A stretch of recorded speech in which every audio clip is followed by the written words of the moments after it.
The battle between Athena and Kerr turns into a direct confrontation.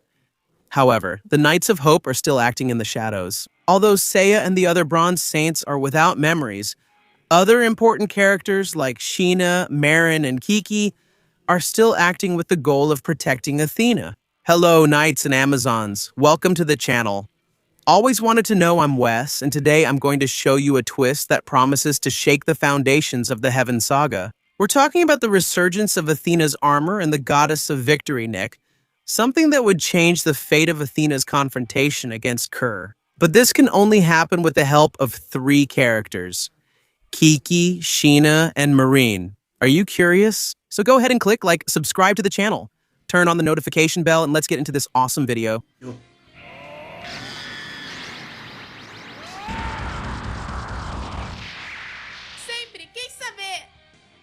As we know, at the end of Chapter 5 of the Heaven Saga, Athena is in the earthly Elysian fields, a place where the cosmic energy is so dense that flowers, after being pulled from the ground, can last a year without withering, unlike the Elysium we know from there. In Hades' domain, this earthly counterpart is a zone of convergence, where the barrier between the world of men and the domain of the gods becomes almost non-existent. It is here that Saori Kido, our Athena, finds herself in a desperate situation.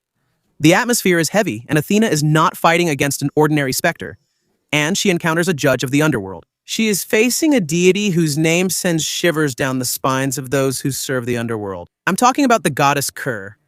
She is a deity of terrible lineage, sister of Hypnos, the god of sleep, and Thanatos, the god of death. She does not rule over sleep or the final end, but rather violent death, cruel fate, the one who cuts the thread of life prematurely.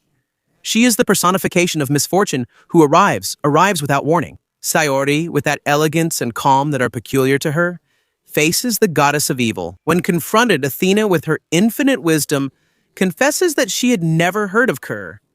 This revelation from Athena is not a sign of ignorance, but rather proof of Kerr's insignificance before the Olympian pantheon. To the great gods, she is nothing more than a minor deity, someone who operates on the fringes. However, this is exactly where the mistake of underestimating her lies. Kerr's anger at being ignored by Athena is evident. Her eyes shine with ancient hatred. It is at this moment that the goddess reveals her true face. She is not just an enemy on the battlefield. She was the architect of the misfortune. Kerr begins to laugh, and the sound cuts through the silence of the earthly Elysium. She explains to Saori that, although Athena does not know her, she is the invisible hand that has shaken her fate. Kerr reveals that she was responsible for manipulating the fate of Saori and the twins, planting the seeds of discord between them. Therefore, Saga's revolt, which resulted in the fall of the Grand Master Shion and the chaos that almost destroyed the sanctuary, was not just an internal struggle. It was a plan created by Kerr. She was the one who manipulated Saga's psyche, creating the evil spirit Lemur, which was his cruelty, forcing the Gold Saint into a duality he never asked for. And Karen was the second part of Kerr's plan, which happened naturally without much planning. The awakening of Poseidon, the imprisonment at Cape Sunion, all of this happened to Canaan in a way that not even Kerr could have planned. But they were certainly events influenced by the evil spirit that surrounded them. That was enough to keep Athena always busy, always being put to the test through her nights, always bleeding, which would weaken the goddess in the battle against the underworld, Saori. When she hears that the pain of her nights and the death of so many companions were orchestrated by a goddess who wasn't even on her radar of concerns, she feels the weight of all this manipulation. She is shaken. The information was used by Kerr as a weapon that shakes Athena's cosmos. Saori, who was confident in victory, once again feels her cosmos and memories waver. The opening that the goddess Kerr was waiting for appears.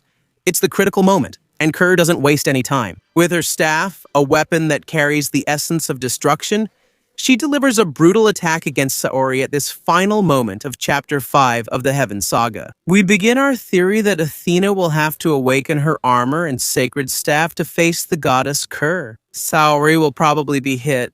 She is not wearing her armor, nor is she carrying the staff of Nike. She is just the incarnated goddess, with a fluctuating cosmos and memories.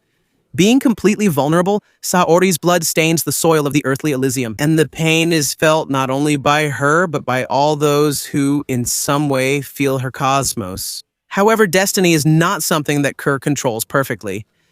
And while despair seems to take over, a light appears on the horizon, breaking through the gloom of battle. Kiki, the young apprentice who carried the legacy of Mu of Ares and the Demolians, appears running toward the battlefield. And he is not alone. By his side appear China of Ophiuchus and Marin of Eagle. Kiki holds the greatest treasure in the world, the small statuette of Athena, that miniature which, under the right circumstances, awakens the sacred armor of the goddess. We know that Athena's armor is not an ordinary object. It is the very power of the goddess, sealed and waiting for contact with the divine blood. So it can materialize into an armor capable of facing the gods. Kiki is no longer just the little boy who learned to repair armors. He has become a pillar for the future of the sanctuary. His journey since childhood, serving as the successor to the Ares saint, reaches its culmination. At this moment, Kiki is carrying the hope of victory, the resurgence of the bronze and gold cloths in Athena's army. Sheena and Marin, the Amazons, who throughout history have shown unwavering loyalty, emerge as Athena's guardians. Sheena, with her power turned into protection, and Marin, with her analytical skill and agility, form a defensive barrier against any attack that might threaten. The arrival of the trio is the spark of hope that Athena needed.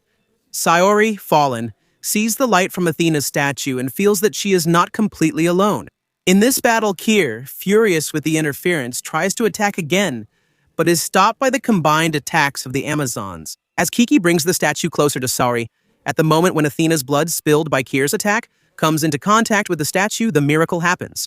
The object, once small and lifeless, begins to shine with an intensity that blinds the goddess Kerr. The statue expands, transforming before everyone's eyes, and the armor that appears is the personification of justice.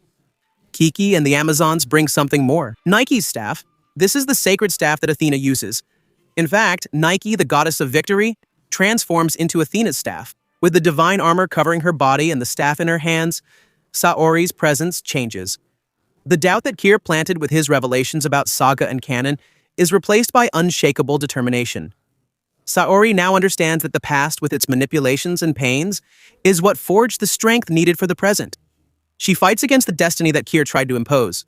Athena's supremacy returns, and Kerr's power, which once seemed absolute and controlling, begins to wane. In the face of the light, divinity, and wisdom, this moment in the earthly Elysian fields is not the closing of a cycle.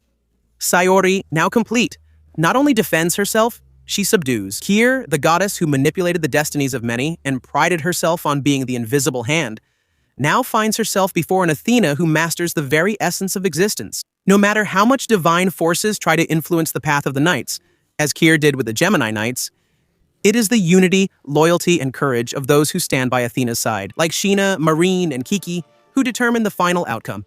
They are proof that even when a goddess falls, the light of hope will always find a way to rise again. With Kerr contained and the divine armor awakened, the path to the next events of the Heaven Saga is open, and probably Athena's true enemies will finally reveal themselves from within Olympus. What did you think of this theory? My friends, do you agree with me that in Kerr's current form, Athena will only be able to defeat her if she awakens her armor and sacred staffs? And could the redemption of Saga and Kano, even after death, be connected to Kerr's final downfall? Leave your theories here in the comments. I want to know what you knights and Amazons think about this. And of course, thank you for watching this video until the end, and see you next time. Ignite your cosmos to infinity.